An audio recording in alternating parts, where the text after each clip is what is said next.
tu veux que je commence ? C'est quand tu veux. Moi, après, je peux couper. Donc. Ah, ok. Bon, alors c'est parti.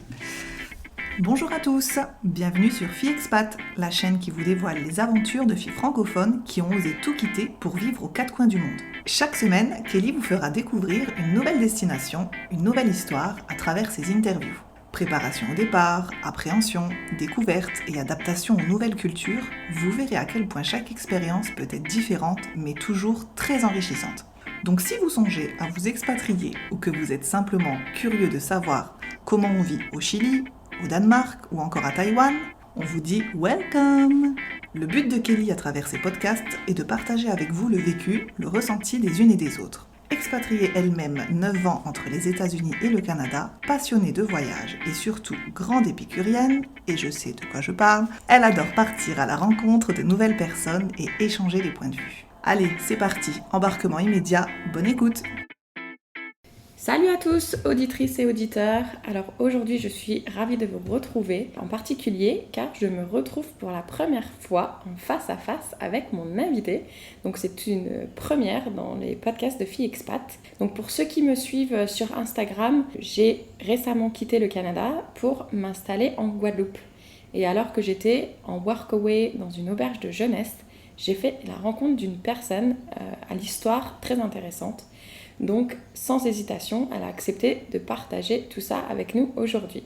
Donc là, on a été faire une bonne randonnée, on a été voir des belles falaises, on a fait un petit plongeon dans la piscine et maintenant on est confortablement installés, pas avec un rhum, mais juste avec un verre d'eau et on va commencer à échanger sur son expérience d'expatriation. Donc voilà, je te laisse te présenter à nos auditrices et auditeurs. Si tu peux commencer par ton prénom, ton âge actuel et la ville où tu te trouves actuellement. Bonjour, je m'appelle Émilie, j'ai 46 ans. Actuellement, je me trouve effectivement en Guadeloupe sur Grande Terre.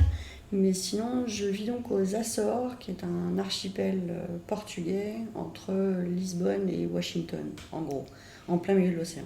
Ok, tu peux nous dire en avion à peu près de Lisbonne pour arriver sur l'île, combien de temps ? Il faut 2 heures d'avion pour faire Lisbonne-Ponta Delgada, la plus grande ville des Açores. Ok. Et ça fait depuis combien de temps que tu es installée aux Açores ? Eh bien, ça fera 4 ans au mois de mars, donc bientôt 4 ans. Super. Donc, est-ce que tu peux nous rappeler qui tu étais avant de partir et puis pourquoi tu as pris cette décision de partir ? Enfin, déjà, dis-nous où est-ce que tu habitais en France et quelle était ta situation ? Alors, je suis née à Paris et j'y suis restée jusqu'à mes 30 ans. Mais après, j'ai décidé de quitter Paris pour aller un peu plus à la campagne et au vert. Et je suis allée à Bordeaux pendant 12 ans. J'ai changé pas mal de boulot, mais quand j'étais sur Bordeaux, je travaillais pour le réseau Canopé, qui est un opérateur de l'État pour la formation des enseignants. Et donc je formais des profs, entre autres, à utiliser une plateforme qui s'appelle eTwinning et qui fait des projets à distance avec les élèves. Donc je bossais là, dans une petite routine entre guillemets, et au bout d'un moment, j'en ai eu marre de la routine. Donc l'âge en plus arrivant des 40 ans, la crise de la quarantaine s'est fait sentir et donc j'ai décidé de tout plaquer. Donc j'ai quitté mon ex-compagnon, ma maison, mon chat, mes amis, ma famille, mon boulot, mon pays. Waouh ! Et je suis partie m'installer aux Açores. Mais du coup, est-ce que tu te souviens du moment où tu t'es dit je commence à en avoir marre de tout ça et le moment où t'es partie, c'est passé combien de temps à peu près ? Ça se fait pas du jour au lendemain. Ça faisait déjà, je dirais, 4-5 ans que je commençais un peu à tourner en rond dans ma petite vie fort agréable au demeurant. Mais ça n'avait pas de sens. Je me levais le matin pour aller faire un boulot qui pour moi, n'avait plus de sens. Et je m'ennuyais pas mal. Donc puis il y a eu aussi un enchaînement de coups durs dans la vie autour de moi. Donc ça m'a un peu mis un coup de pied aux fesses. C'est là que tu réalises, j'ai 40 ans, j'ai fait quoi de ma vie ? Je voulais bosser à l'étranger, je suis toujours en France. Autour de moi, pas mal de maladies, de décès, donc il faut que je me bouge maintenant, quoi.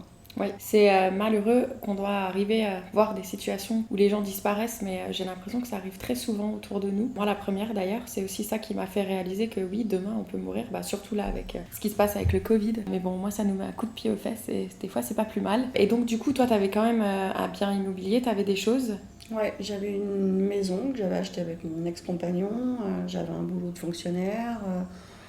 Mais voilà, au bout d'un moment, quand tu peux plus, quoi. C'est ça. Et est-ce que tu t'es levé un matin et t'es partie sans prévenir? Non, j'ai rencontré quelqu'un qui a un peu ouvert la cage, j'allais dire. J'ai rencontré quelqu'un qui avait la même envie que moi de bouger, d'aller voir ailleurs ce qui se passait. Et donc, c'est plus facile aussi de partir à deux que toute seule.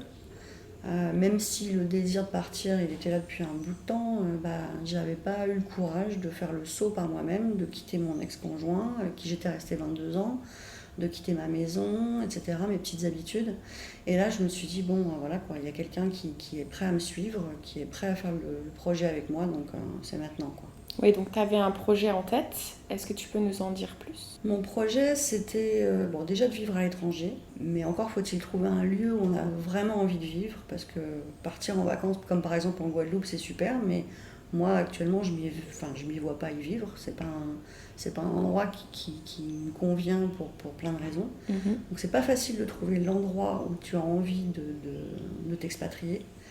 Mais moi, je l'avais trouvé en partant en vacances quelques années avant, donc en allant aux Açores. Et il me restait à trouver un projet à faire là-bas. Or, le tourisme commençait à se développer, les compagnies de low cost commençaient à arriver pour faire des voyages à pas cher.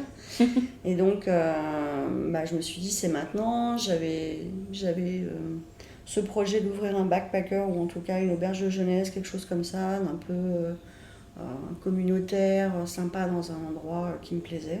Et donc, voilà, c'est comme ça que j'ai pris la décision d'aller aux Açores, d'y aller 4-5 semaines toute seule pour voir comment je ressentais les choses, une deuxième fois donc, sur quelle île je voulais m'installer, où il y avait le plus de possibilités pour ouvrir quand même un hébergement touristique. Et puis par les recherches, à force d'essayer de trouver, de définir un peu mieux le projet. Donc je suis tombée sur un espace de coworking à la campagne, donc où les gens viennent pour travailler à distance. Et je me suis dit, je vais allier le tourisme et le nomadisme, et ouvrir un endroit où les gens peuvent rester 2-3 jours en tant que touristes, mais aussi rester 1 mois, 2 mois en tant que travailleurs nomades. Et d'ailleurs, on va le rappeler, mais du coup, c'était pas du tout ton domaine d'expérience. Non. Donc ça ne faisait pas peur de changer littéralement de... Non, après, j'avais jamais travaillé dans le tourisme, mais j'ai quand même fait une école de commerce quand j'étais jeune. Donc, accueillir un public, savoir écouter les besoins des gens, etc. Voilà, j'aime cuisiner, j'aime rencontrer des gens. J'avais choisi d'être commerciale parce que c'était l'échange avec les autres qui m'intéressait. Donc là, ça donnait sens à tout ça, quoi. C'était avoir mon business à moi, où je reçois des gens que j'ai choisis, entre guillemets, parce que les touristes et les clients viennent en fonction du lieu que tu leur proposes. Donc moi, j'ai choisi d'avoir un endroit plutôt tourné nature, pas trop cher, avec du dortoir et des chambres privées, mais pour avoir une clientèle jeune, sac à dos, qui ont envie de rencontrer du monde, de se poser et de rencontrer des gens. Donc ce que j'aime dans ce métier, c'est justement l'échange, rencontrer des gens nouveaux tous les jours, qui viennent des 4 coins du monde, donc je m'y retrouve. D'accord. Et toi, tu voyageais déjà beaucoup avant de te lancer dans cette idée de projet? J'ai toujours, chaque année, j'ai toujours fait un grand voyage, entre guillemets, l'Afrique du Sud, la Chine, la Syrie, le Cap-Vert, le Sénégal, une grande partie de l'Europe, les États-Unis.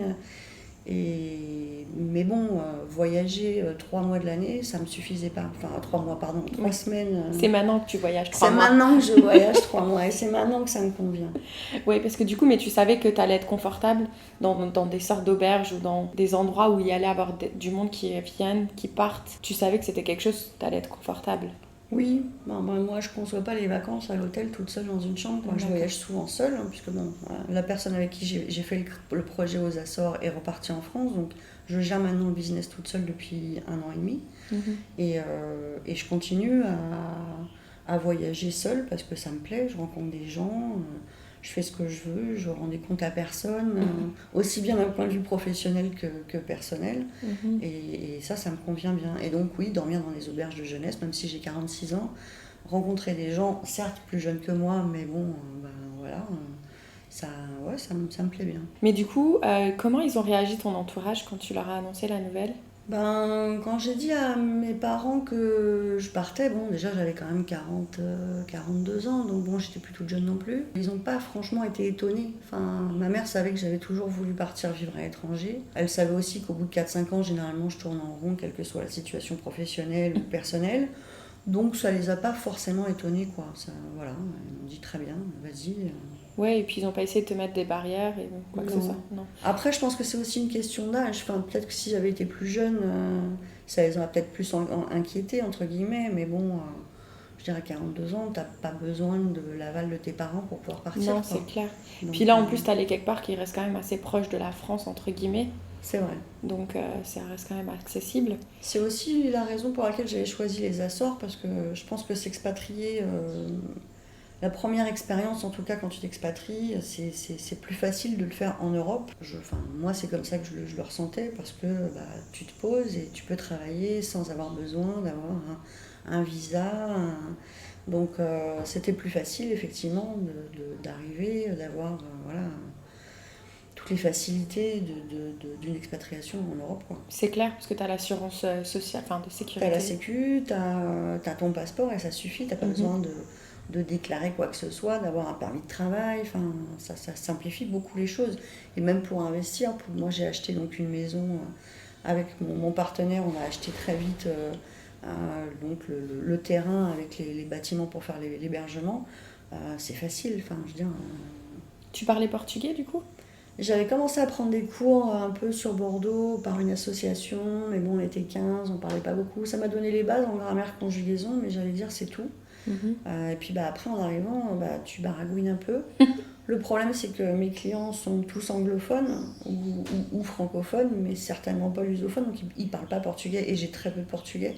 Donc en fait, je pratique très peu le portugais. Oui. Je pratique avec mes voisins, avec les commerçants, mais pas suffisamment. Donc, Mais du coup, quand tu dois quand même faire tout ce qui est paperasse pour l'achat d'un terrain ou autre, ça reste en portugais, non? oui, après, tu passes par un notaire qui parle anglais. Enfin bon, c'est pas vraiment, c'est pas un frein. C'est pas un frein. Non, non. Non, c'est cool. Parce que moi, j'aurais cru que justement, ça m'aurait fait peur, je pense, d'aller dans un pays où je maîtrise pas la langue par rapport à ça, en fait, par rapport à la paperasse pour la création d'entreprise. C'est compliqué quand, par exemple, il faut que tu fasses les démarches de sécurité sociale, Oui, là, c'est plus compliqué parce que tu arrives dans les services où les gens parlent pas anglais et toi, tu parles pas portugais. Donc au début, c'est un peu compliqué, mais bon, tu peux toujours avoir des contacts sur place, des amis, rencontrer des gens qui se proposent de venir avec toi, de faire l'interprète. Moi, ça a été le cas, et voilà, tu as toujours quelqu'un qui peut venir, quoi. Il y a toujours un expat pour venir. Alors, c'était pas forcément. Moi, c'était Non. pas des expats, c'était des locaux, mais des gens que j'avais rencontrés sur place et qui se sont proposés de venir m'aider 1 heure, 2 heures avec les télécoms locales, avec Internet local, avec la sécu, avec les impôts, parce qu'effectivement, tu arrives devant un guichet où on te baragouine un truc, tu comprends rien. Donc c'est bien d'avoir quelqu'un qui est là aussi pour t'épauler sur place. Mais moi, quand je suis arrivée aux Açores, je connaissais personne. Mais bon, très vite, tu rencontres des voisins, et puis voilà. C'est ça. Moi, je me souviens, pour avoir récemment fait ça, tout quitter et partir du jour au lendemain, qu'est-ce que tu as fait, toi, de toutes tes affaires? Moi, je vivais avec quelqu'un depuis 22 ans, que j'ai donc quitté quand je suis partie. Donc, honnêtement, je lui ai laissé les 3/4 de ce que j'avais. Enfin, je veux dire, déjà, je le quittais, j'allais pas en plus lui dire, et puis en plus, je prends tout. Donc, je lui ai quasiment tout laissé. Je suis partie aux Açores avec 2 mètres cubes. Donc, j'ai fait transiter par bateau 2 mètres cubes. Donc, en fait, très peu de choses. Vraiment des trucs hyper perso auxquels je tenais, des fringues, et puis, oui, des objets auxquels tu tiens, mais c'est tout. Enfin... Et tu te souviens de la veille avant de prendre ton avion justement pour partir? Tu te souviens dans quel état t'étais? Alors je me souviens pas de la veille, je me souviens pas forcément des jours qui ont précédé le départ, même si bon, t'es dans les cartons, les machins, t'es un peu dans l'excitation du départ et donc tu te rends pas bien compte. Par contre, là où j'ai réalisé, c'est à 2 moments, quand je suis arrivée à Lisbonne, puisque j'avais une nuit à Lisbonne, il n'y a pas de vol direct depuis la France pour aller aux Açores. Donc je suis arrivée à Lisbonne et j'ai passé une nuit à l'hôtel. Et là, quand j'ai pris mon petit-déj le lendemain matin en me disant putain, mais cet après-midi, j'y suis, quoi. Cet après-midi, voilà, quoi, j'y serai. J'ai pris mon petit-déj à Lisbonne et je me souviens très bien de ce café avec le petit gâteau et tout. Et je me suis dit, ouais, ça y est, quoi, c'est parti, quoi. Et quand je suis arrivée chez moi, donc mon conjoint m'a rejoint que 6 mois après, donc pendant 6 mois j'étais toute seule aux Açores. Et quand je suis arrivée dans la maison le soir, le contact que j'avais là-bas m'a dit mais viens dormir à la maison, tu vas pas dormir chez toi, il n'y a rien, il n'y avait pas un meuble, il n'y avait pas un lit, il n'y avait pas un frigo, il n'y avait pas une chaise. Et je lui ai dit non, je veux dormir chez moi, quoi. Donc il m'avait mis un pauvre lit de camp militaire, tu sais, un truc. C'est sympa. J'ai dormi là, il devait faire 15 degrés dans la maison, c'était début mars, tu vois. Et ouais, là je me suis dit putain, ça y est, t'y es, quoi. Ouais. Il y a pas, enfin, moi j'ai toujours un peu été comme ça, de jamais me stresser avant, mais plutôt sur le moment ou après, de réaliser après coup, me dire ah bah ouais, mais quand même je suis partie, quoi. Oui, après je pense que toi et moi on est un peu pareil en termes de voyage, on a cette soif d'aventure et de découverte. Donc que ce soit à travers un voyage ou à travers un changement de vie, on a cette adrénaline de nouveauté qui nous excite plus qu'autre chose. Ouais, ça me pousse, ça m'angoisse pas, ça m'empêche pas de dormir, je suis pas stressée avant de partir, quoi. Ah, génial. Et donc du coup, tu parlais justement qu'il faisait froid quand t'es arrivée. C'est quoi les températures en général sur cette île? Alors les Açores, c'est un archipel de 9 îles. D'accord. Moi j'habite sur la plus grande, mais donc il y a 8 autres îles. Les températures, ça peut descendre à 12 la nuit en février, mais dans la journée il fait rarement en dessous de 15 au plus froid. Et ça monte l'été à 30, 32, mais jamais au-dessus. Donc en gros, il fait 18, 20 à peu près toute l'année. Génial. Moi, ça me correspond bien. Ici, en Guadeloupe, j'ai trop chaud. Oui, d'ailleurs, au moment où on enregistre, on est au mois de février. Pour les Guadeloupéens, il fait froid. Moi, je suis très bien. Pour elle, il fait chaud. Ouais, pour moi, il fait trop chaud. Ouais. C'est intéressant comme tout le monde vit les températures différemment. Mais du coup, ensuite, oui, comment ça s'est passé pour tout ce qui est lancement de ton business, installation et tout ça? Ça s'est bien passé? L'installation, mon père est venu m'aider et ça a été quand même ouais, ça c'était pas négligeable parce que j'étais quand même toute seule dans un pays où je parlais pas la langue et où je connaissais personne. Il est venu assez vite, au bout d'une semaine, pour m'aider à acheter en fait, parce que j'avais besoin de 2 frigos, un pour chez moi et un pour le gîte, de tables, de chaises, de 10 lits, enfin bon voilà, il fallait que j'achète quand même pas mal de choses. Donc déjà, il m'a fallu une voiture. Le premier truc, c'est la bagnole. Parce que sans voiture, quand tu arrives quelque part, tu fais rien, quoi. Ouais. Donc déjà, il a fallu trouver une voiture. Ça a été le premier challenge. Surtout quand tu connais rien en mécanique auto. Oui, c'était mon challenge d'il y a 2 semaines, on est Voilà, d'accord. quand on s'est croisés, tu cherchais une voiture. Je crois que c'est un peu la première étape, c'est ça. Mais je pense que c'est super important. Et même moi, je regrette de ne pas avoir commencé mes recherches avant de partir, en fait. Parce qu'en soi, j'aurais pu très bien déjà contacter quelques personnes. J'avais déjà demandé sur des réseaux sociaux ou des amis. Et je regrette de ne pas avoir réfléchi plus tôt, en fait. Parce que, pareil, au niveau des assurances et tout ça, j'aurais peut-être pu faire un peu un travail en amont, juste quelques semaines avant le départ, pas forcément des mois avant. Mais c'est vrai qu'une fois qu'on arrive sur place, et si on arrive dans des endroits où les transports publics, ils sont pas top, ça peut être très vite frustrant d'avoir l'impression de pas avancer, en fait. Ouais, et puis même si aux Açores, les transports publics fonctionnent très bien, je veux dire, quand tu as besoin d'acheter des tables et des lits, tu vas pas les ramener en bus, quoi. C'est clair. Donc, bon, je pense que la première étape, c'est l'hébergement, parce qu'il faut déjà un toit avant d'avoir une voiture. Mais bon, moi, je partais en ayant déjà acheté une maison, donc j'avais déjà un toit. Mais après, la voiture, c'est vrai que pour moi, c'est un peu l'étape incontournable. Donc, on a acheté pas mal de meubles, etc. avec mon père, donc ça m'a bien aidé. Le soutien psychologique, ouais, de ne pas se sentir toute seule, c'est quand même assez rassurant au début. Surtout quand tu connais personne sur place. Et puis après, j'ai mis très vite une chambre ou 2 sur Airbnb, et puis très vite j'ai eu mes premiers clients, et puis ça m'a payé les charges, et puis voilà, ça s'est déroulé comme ça assez vite en fait. Tu te souviens du jour où tu as eu tes premiers clients? Ouais, j'avais ma meilleure amie qui était là en vacances, c'était début avril pour les vacances de Pâques, elle arrivait de France, et donc on devait se faire une sortie whale watching pour aller voir les cétacés et tout en bateau. Et j'ai eu la première résa qui est tombée, c'était les Canadiens, un couple de Canadiens. Et je lui ai dit, écoute, je suis désolée Karine, mais il va falloir que tu ailles voir les baleines et les dauphins sans moi parce que j'ai les premiers clients qui arrivent, j'étais super contente. Donc ouais, c'est valorisant, c'est rassurant, tu sais que t'es pas parti pour rien. Et bon, même si c'est qu'un début, mais voilà quoi, ça mord à l'hameçon, donc tu te dis, il y a moyen de faire quelque chose, quoi. Tu te souviens combien de temps ça a pris entre le moment où tu es arrivée dans ta maison et le moment où tu as eu tes premiers clients? Je suis arrivée le 21 mars, j'ai eu mes premiers clients le 4 avril. Donc, oh waouh! 15 jours. Toi, tu traînes pas? Ah non, je traîne pas. La voiture, je l'ai achetée au bout de 3 jours. Quand mon père est arrivé au bout d'une semaine, j'avais déjà la voiture. On a acheté les meubles et voilà quoi. Enfin, génial. Une fois que tu as des lits, un frigo, les machins, t'as pas besoin. En plus, bon, moi j'avais quand même aussi investi dans cette maison parce qu'elle était habitable de suite et que je pouvais tout de suite faire quelque chose. J'ai visité avant des ruines, etc. Il aurait fallu que je reste habiter là 9 mois avant d'avoir une activité professionnelle. Dans les travaux, la peinture, les machins. J'ai 46 ans, moi à l'époque j'étais un peu plus jeune, mais guère plus. Je ne pouvais pas me permettre d'attendre 6 mois, 9 mois, non. Non, c'est clair. Non.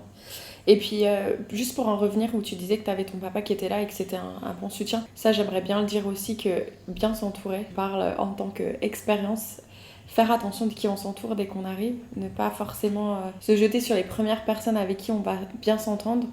Il y a une différence entre bien s'entendre et puis se sentir épaulé ou aider à avancer en fait dans les choses. Donc ça, c'est quand même important, je trouve. Et donc, tu te souviens, quand t'es arrivée, comment t'as fait pour rencontrer des personnes locales, en fait? J'ai eu la chance d'avoir, au collège du village où j'étais, ils proposaient des cours de portugais gratuits pour les immigrés. Donc j'y suis allée, c'était 45 minutes une fois par semaine, c'était peu. Par rapport à l'apprentissage de la langue, c'était pas assez, c'est clair. Mais par contre, j'ai rencontré des Allemands, des Américains, mais aussi des Portugais expatriés au Brésil qui revenaient sur les Açores, mais qui voulaient perfectionner un peu la langue, qui avaient parlé anglais pendant longtemps. Donc c'était assez varié, mais c'est comme ça que j'ai rencontré les amis que j'ai aujourd'hui. Super. Est-ce que tu te souviens si, par exemple, tu avais essayé d'aller voir d'autres gérants Sur place, de non. guest house? Non, parce que mon hébergement est assez atypique. En fait, c'est le seul sur l'île qui accueille des digital nomades. Okay. Alors des auberges de jeunesse, il y en a certaines, mais c'est vraiment... c'est plus de l'hôtel, quoi. Donc moi, c'est vrai que je mange avec mes guests. On va au resto ensemble, on se fait les soirées barbecue. Enfin, à chaque fois, ils m'envoient un petit message. Je rentre pas à la maison. Bon, voilà, c'est un peu particulier. Donc, j'ai pas ressenti le besoin d'aller voir la concurrence, entre guillemets, ou comment ça se passait ailleurs. Ouais. Je l'ai fait vraiment à ma sauce et comment moi je le ressentais. Ouais, super. Mais ça n'empêche que ça évolue tout le temps. Enfin, là, il y a encore 2 jours, j'étais en train de réfléchir à un changement, quelques investissements, comment pousser les meubles, ou en tout cas pousser les murs plutôt, et agrandir. Je pense qu'il faut être en permanence en train de se poser des questions et réinventer des choses, déjà parce que sinon on s'ennuie, et puis aussi parce qu'un business, ça ne peut pas être statique, il faut que ça évolue, et il faut que tu t'adaptes en fonction des besoins, du Covid, de la situation. Donc, oui, et d'ailleurs, on en a brièvement touché un mot tout à l'heure, mais il y a beaucoup de personnes, je sais, qui aimeraient se lancer dans l'entrepreneuriat ou la création d'entreprise et qui ont le sentiment que tu n'as plus de vie. Est-ce que tu peux nous dire, toi, le rythme de travail et sur un mois ou sur une année, comment ça se déroule? Sur une journée, moi je dis travailler 4-5 heures, mais j'avais un ami qui était là la dernière fois chez moi qui m'a dit, mais en fait tu travailles beaucoup plus que ça, tu t'en rends pas compte. Mais c'est vrai que je me lève, quand je me lève, ça fait 4 ans que j'ai pas de réveil.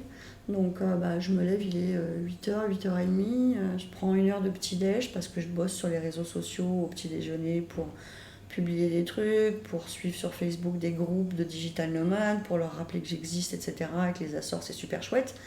Donc c'est du travail, même si je suis en train de prendre mon petit-déj. Ensuite, je vais dans le gîte, je vais voir les guests qui sont là, je leur conseille sur des randos. Il y en a qui veulent faire une machine, un machin, un truc. Donc oui, c'est du boulot. Après, j'ai à peu près 1h30 de ménage, parce que c'est moi qui fais aussi les toilettes, les chambres, les lits, etc. Après manger, je me pose, je me fais une petite sieste dans le hamac. Et puis de 5 à 7, j'ai les arrivées, les check-ins à faire. Donc oui, il faut être là tout le temps. Donc c'est vrai que tu es tenu d'être chez toi tout le temps, pendant toute la saison. Et puis le soir, je viens boire un verre avec eux, je mange avec eux s'il y a une bonne ambiance et si le groupe est sympa. Et je vais me coucher, il est 11h, mais j'ai pas l'impression d'avoir vraiment travaillé jusqu'à 11h. Donc je dirais 4-5 heures, je fais un peu de jardinage, j'entretiens le jardin, un peu de bricolage, une lampe à changer, un machin, une connerie. Donc ça, 9 mois de l'année. Donc 9 mois non-stop, il n'y a pas de week-end, il n'y a pas de jour férié. Même si c'est que 4-5 heures par jour, c'est quand même non-stop. Ouais, c'est quand même beaucoup. Et je me prends donc 3 mois de vacances. Donc je ferme l'établissement pendant 3 mois. Déjà parce que sur décembre, janvier, février, la saison touristique aux Açores est quand même moins intéressante. Et puis que le climat est quand même moins sympa aussi. et puis que j'ai besoin de vacances. Mhm. Donc voilà, je fais un mois en France en décembre pour voir la famille, les amis, pour les fêtes. Et puis janvier-février, je pars, 2 mois quelque part. Voilà, donc là, elle a fait la Guadeloupe. D'ailleurs, il te reste plus que quelques jours et puis tu repars. Ouais, bah ouais, je réouvre début mars, donc voilà, il me reste une petite semaine de vacances, on va dire. Mhm. Mais bon, c'est un plaisir déjà de retrouver mon chez-moi après 3 mois d'absence. Et puis oui, de reprendre l'activité, de revoir du monde, même si là, je pense que 2021 va pas être fantastique non plus, hein. J'ai très peu de réservations. D'habitude, déjà en février, j'ai quand même un calendrier de résa qui est relativement bien plein sur mars-avril. Là, j'ai rien. Donc je pense que les gens attendent de voir comment ça va évoluer. Donc on verra bien. Ouais, on espère que ça va évoluer dans la bonne direction, même si toi et moi, on a une vision un peu différente. Moi, je pense que d'ici mai, ça va repartir, mais bon, On verra, écoute, je le souhaite. on verra bien le temps qu'on reste tous en sécurité. Parce qu'après, c'est vrai que c'est pas évident d'être dans des communautés avec du monde. Mais bon, avec les tests maintenant, c'est quand même, ça facilite un peu les choses. Parce que toi, du coup, ouais, l'année dernière, tu as été grandement impactée par ça. Le tourisme a fait moins 70% aux Açores. Moi, j'ai fait moins 60% de chiffre d'affaires. Ouais, c'est énorme. J'ai quand même eu la chance pardon, d'avoir des clients tout le temps parce que les touristes ne sont pas venus, hein. Les touristes, ils ont tous annulé, donc c'était annulation sur annulation sur annulation. Avril-mai, ça a été difficile psychologiquement quand même, parce que quand tu vois que tout le monde annule, tu te dis mais ça va être chaud quoi. Ouais. Mais par contre, les digital nomades, les gens qui viennent un mois bosser à distance depuis chez moi, eux, ça les empêche pas de voyager quoi. Mm.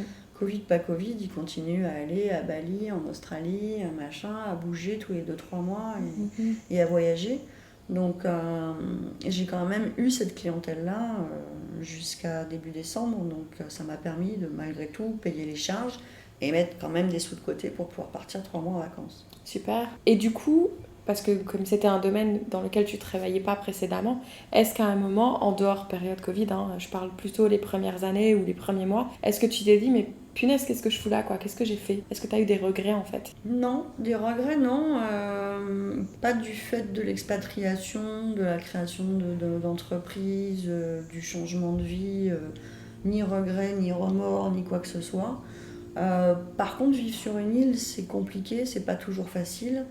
Et c'est vrai que au bout de 8 mois d'activité, j'ai souvent, j'ai qu'une envie, c'est que les 9 mois arrivent et que je puisse enfin bouger et quitter ma prison dorée qui est mon île. Oui. Comment toi tu vis le fait d'être loin de ta famille et de tes amis? C'est pas toujours facile. J'ai quand même la chance d'être assez proche de mes parents. Ma mère vient chaque année un mois, au mois de juillet, et puis elle est ravie de passer un mois de vacances aux Açores. Mon père vient de temps en temps, et mes amis viennent aussi assez régulièrement. C'est vrai que c'est quand même pas très loin, c'est à 4 heures d'avion de Paris. Donc bon, c'est une destination qui n'est pas à l'autre bout du monde, donc ça coûte pas très cher. La vie au Portugal, c'est aussi un café c'est 50 centimes au Portugal. Ouais, Donc c'est facilitant pour les amis de venir te voir. Si j'étais partie en Nouvelle-Calédonie, je pense que ça serait plus compliqué. Mhm. Après les amis, ça t'empêche pas de les appeler, mais tu fais aussi du tri. Il y a des gens que tu vois moins, il y a des gens que tu vois plus, et puis tu t'en fais d'autres des amis. Moi j'ai rencontré plein de monde, j'ai des contacts là-bas, j'ai des amis là-bas. C'est plus des copains que des amis, c'est vrai. C'est difficile quand même de se faire des amis, parce que je pense que c'est quelque chose qui se tisse année après année, et c'est plutôt des gens que tu connais depuis longtemps. Mais c'est comme ça, voilà. Et avant que je te pose les questions de la fin, si tu avais d'autres conseils ou un conseil en particulier à partager avec ceux qui nous écoutent en ce qui concerne une expatriation au Portugal, est-ce que tu aurais quelque chose à rajouter? Spécifiquement sur le Portugal, non. C'est un pays où il est facile de s'expatrier parce que c'est l'Europe, parce que la culture n'est pas très différente de celle de la France, donc on s'intègre très bien dans la culture portugaise. Les Portugais sont adorables, donc c'est vrai que c'est facilitant. La vie est pas chère, et ça, quand tu t'expatries, c'est quand même aussi, c'est pas négligeable. Moi, je dois dépenser 1 000 € par mois de charges, mais aussi de bouffe, d'essence, d'eau, d'électricité, de tout. Donc, je n'ai que 1 000 € de charges par mois, quoi. Donc, ça y joue. Je pense que quand tu t'installes en Guadeloupe et que tu montes ton business, c'est quand même pas la même. Le café, il est à 2,20 € ici. C'est Donc, ça, et puis les bouteilles d'eau aussi, elles sont beaucoup plus chères. L'hébergement est cher. Donc, oui, ça y joue. Et quand on s'expatrie, je pense qu'il faut aussi prendre ça en compte, quoi. Le coût de la vie dans le pays dans lequel on va être, c'est important.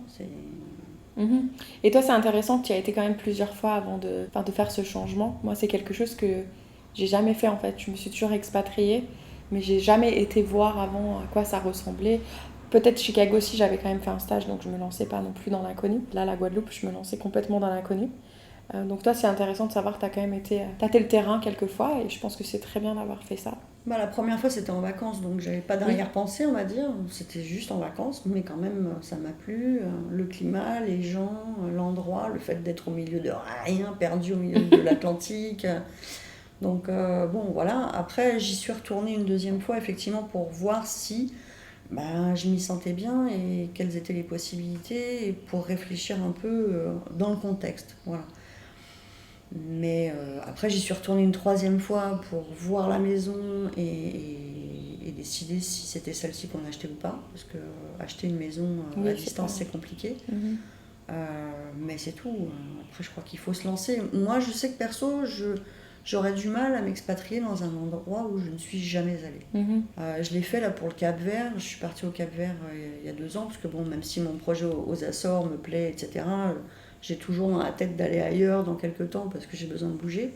Et à chaque fois que je pars en vacances quelque part, je me dis tiens, ça sera peut-être la prochaine destination. Mais le Cap-Vert, non, il fait trop chaud, c'est trop sec, c'est super pauvre, c'est encore des îles volcaniques, ça ressemble beaucoup à là où je vis actuellement, donc j'ai envie d'autre chose. D'accord. La Guadeloupe, c'est très bien, mais non, pour d'autres raisons, mais non. D'accord. Et donc du coup, si Émilie, à qui je parle aujourd'hui, pouvait passer un petit message à Émilie, celle qui allait tout claquer, qui s'est dit j'en ai marre, je vais tout claquer, je vais tout changer, est-ce que tu lui passerais un petit message ? À l'époque, je n'avais pas le courage de faire ça toute seule, donc je l'ai fait avec quelqu'un, même si je suis partie seule pendant 6 mois et que cette personne m'a rejoint au bout d'un certain temps. Non, moi aussi avec l'expérience, je sais que je suis capable de faire ça seule, parce que c'est pas si compliqué, c'est pas c'est pas dangereux, tu te mets pas dans des situations compliquées. C'est assez facile de s'expatrier. Après, je dis pas que c'est facile tous les jours, mais il n'y a rien de très compliqué. Faut juste se mettre un coup de pied aux fesses et se dire mais j'en ai envie, je le fais, quoi. Et j'en suis capable. Et si j'en ai envie, je le fais. Et si ça se passe pas bien, tant pis, je ferai autre chose, je rentrerai ou j'irai ailleurs, mais je veux dire, la ligne, c'est pas un chemin tout droit et puis il n'y a pas de moyen de revenir. Il y a des virages à gauche, à droite, tu peux faire demi-tour. Il y a peut-être des buissons. D'ailleurs, tu as failli te prendre un buisson d'épines, toi, tout à l'heure. Le chemin, il est pas déjà tracé.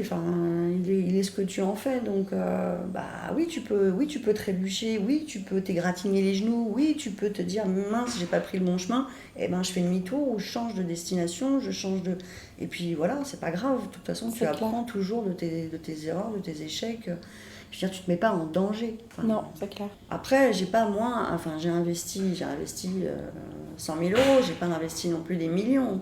Ça dépend aussi de l'investissement que tu fais quand tu t'expatries. Si tu investis tout ton argent dans quelque chose, c'est sûr que ça peut te coûter cher, mais bon. Non, c'est clair. Très bien dit, en tout cas, j'adore. Et pour conclure, est-ce que tu veux partager avec nous quelle est ta citation ou chanson préférée ? Peu importe. Alors, quand tu m'en as parlé, j'ai un peu réfléchi à la question et j'avoue que, alors sur le voyage, le chemin se fait en marchant, patati, mais non, ça resterait pour moi ni Dieu ni maître. C'est-à-dire que s'expatrier seul ou décider seul, surtout en tant que femme, de changer de vie et de se prendre un peu par la main et de se dire allez, je me lance. Il n'y a personne qui t'en empêche. Il y a juste toi. C'est ça. Tu es la seule personne à te mettre des freins et des barrières dans ta vie. Je veux dire, il n'y a pas. Tu décides, tu le fais, quoi. Et je suis très fière de ça. Franchement, je suis fière de l'avoir fait seule, de continuer à le faire seule, de gérer mon business toute seule et de me dire, tu l'as fait, quoi. Super.